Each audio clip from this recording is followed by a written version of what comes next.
ఇస్తాం, డివిడెండ్ ద్వారా ఉద్యోగాల ద్వారా మళ్ళీ దేశాన్ని తిరిగి మేము డబ్బులు ఇస్తాం. ఓకేనా? పాపం మీ వాళ్ళకి చోట్ల కారిపోతున్నాయి.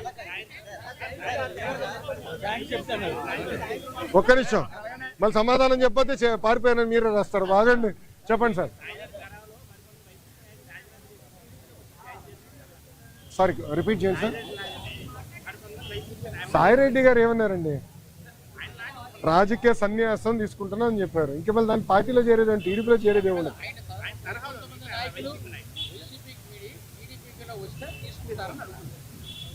అది case by case we will decide. ఎందుకంటే మా కార్యకర్తలను ఇబ్బంది పెట్టడం నేను ఎందుకు తీసుకుంటా? మా కార్యకర్తల పైన కేసులు పెట్టడం ఎందుకు తీసుకుంటా? అరే నా పైన కూడా కేసులు ఉన్నాయి స్వామి. ఎస్సీ ఎస్టీ కేసు ఉంది నా పైన, అటెంప్ట్ మర్డర్ కేసు ఉంది. అవన్నీ ఇప్పుడు జరుగుతున్నాయి కదా సార్.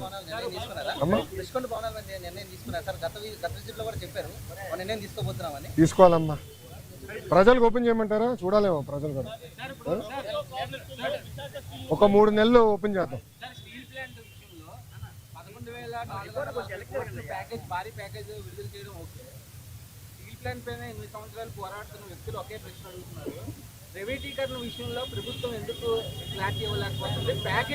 స్వామి ఒక్క నిమిషం, ఇంకా ఎన్నిసార్లు చెప్పాలి స్వామి? ఐఎమ్ సారీ, ఒక్క నిమిషం. చంద్రబాబు నాయుడు గారు చెప్పారు, కుమారస్వామి గారు చెప్పారు, నేను చెప్పా. ఇంకెంతమంది చెప్పాలి స్వామి? ఇంకెంత హామీ ఇవ్వాలి? అరే ప్రైవేటీకరణ జరగదని చెప్తే మళ్ళీ ఇంకా డౌట్ ఏంటి స్వామి? ఒక్క నిమిషం, మీరు ఏ మీడియా స్వామి? ఒక్క నిమిషం, మీరు కొంచెం చదవాలి స్వామి. ప్రైవేటీకరణ జరగదని చెప్పిన తర్వాత ఇంకేం డౌట్ స్వామి? నేను స్ట్రైట్ క్వశ్చన్ మిమ్మల్ని అడుగుతున్నా. ప్రైవేటీకరణ జరగదని నేను హామీ ఇచ్చా, నిధులు తీసుకొచ్చాం, క్యాపిటేషన్ చేసాం, ఇంకేం హామీ ఇవ్వాలి నీకు? బాండ్ పేపర్ రాసేవాళ్ళ? ఒక నిమిషం, బాండ్ పేపర్ రాసేవాళ్ళ నీకు? అరే అందరు జగన్ లాగా ఉండరు, గుర్తుపెట్టుకో. ఏం స్వామి మీరు కూడా అటు మాడితే? అది కాదు, అడిగేదాన్ని కూడా ఒక అర్థం ఉండాలి సార్. ఒక్క నిమిషం, మీడియా మిత్రులు కూడా మీరు ఆలోచించండి. ఈ ప్రశ్నకి ఏమైనా అర్థం ఉందా? ఇప్పుడు నేను ప్రైవేటీకరణ జరగనీయనని నేను హామీ ఇచ్చా. 7 నెలల్లో ఎంపీ గారు పోరాటం వల్ల, ఎమ్మెల్యేల పోరాటం వల్ల 1600 కోట్ల రూపాయలు తీసుకొచ్చాం. భారతదేశం వ్యాప్తంగా అన్ని ఉక్కు ఫ్యాక్టరీలు ప్రైవేటీకరణ జరిగే సమయంలో విశాఖ ఉక్కుకే, కేవలం విశాఖ ఉక్కుకే 11,000 కోట్ల రూపాయలు ఎక్విటీ రూపంలో, నాట్ డెట్, ఎక్విటీ రూపంలో కేంద్ర ప్రభుత్వం తీసుకొస్తుంది. రాష్ట్ర ప్రభుత్వం కూడా సుమారుగా 2,000 పైచిలక కోట్ల రూపాయలు ఎక్విటీ రూపంలో తీసుకొస్తుంది. మళ్ళీ ప్రైవేటీకరణ అడుగుతాడు. నాకే అర్థం అవుతుంది. నీకు ఎట్ట సమాధానం చెప్పాలి రప్ప? మీరే చెప్పండి, నాకు అర్థం.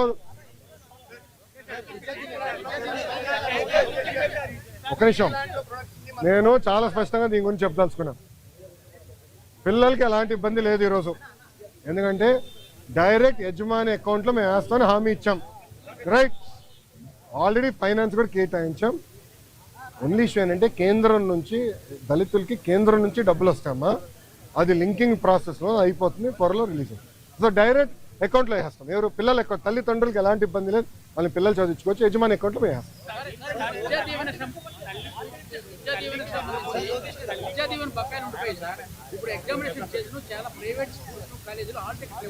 ఒక్క నిమిషం, ఎవరు ఇవ్వట్లేదు నాకు చెప్పండి, కఠినంగా యాక్షన్ తీసుకుంటా. ఒక్క నిమిషం, నేను యాక్షన్ తీసుకుంటా. ఒక్క నిమిషం, నేను యాక్షన్ తీసుకుంటా. ఒక్క నిమిషం అమ్మా, నేను పూర్తి చేయనండి సార్. ఆగండి సార్. సార్ మీరు వినండి. మేము కలెక్టర్ గారికి క్లియర్గా చెప్పాము, ఆల్ మేనేజ్మెంట్స్తో మాట్లాడమని చెప్పాము. ఎవరినట్టు చేస్తే కఠినంగా మేము యాక్షన్ తీసుకుంటాం, దాంట్లో ఎలాంటి సందేహం లేదు. పిల్లలు ఆగే ఎగ్జామ్ రాసుకోవచ్చు, డైరెక్ట్గా కాలేజ్ అకౌంట్లో డబ్బులు వేసే బాధ్యత మాది. ఓకేనా? ఇప్పుడు ఒక నిమిషం, గత ప్రభుత్వం, ఒక నిమిషం చప్పట్లు కొట్టే మనలో, గత ప్రభుత్వం సుమారుగా 3,000 కోట్ల రూపాయలు బకాయిలు పెట్టిపోయింది. ఎందుకు పెట్టారో వాళ్ళని అడగండి, కోడిగుడ్డుని అడగండి ఒకసారి. ఎందుకు బకాయిలు పెట్టిపోయినాడు? 3,000 కోట్ల రూపాయలు మేము కట్టాల్సిన అవసరం, కడతాం, టైం పడుతుంది. ఇంకా ముందర ఇయర్ రెగ్యులరైజ్ చేయాలి, బకాయిలు కూడా ఫేజ్డ్ మేనర్గా మేము చెల్లిస్తాం. ఓకేమా?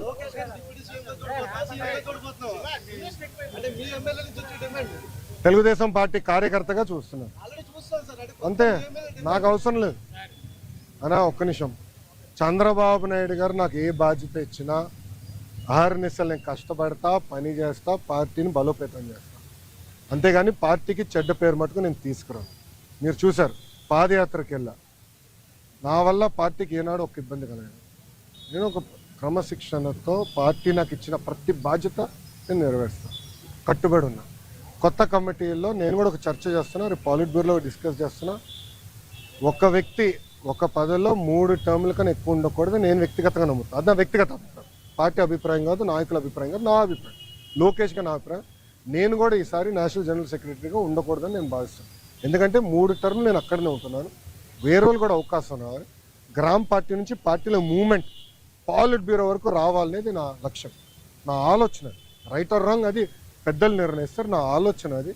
అందుకే ఈసారి నేను కానీ రాము కానీ, మళ్ళీ రాము అంటే ఏడుస్తారు వైకాపా వాళ్ళు. ఎందుకు ఏడుస్తారు నాకు తెలీదు. రాము ఏమో నన్ను అన్నంటాడు, నేనేమో రాము అంటాను, ఇద్దరే.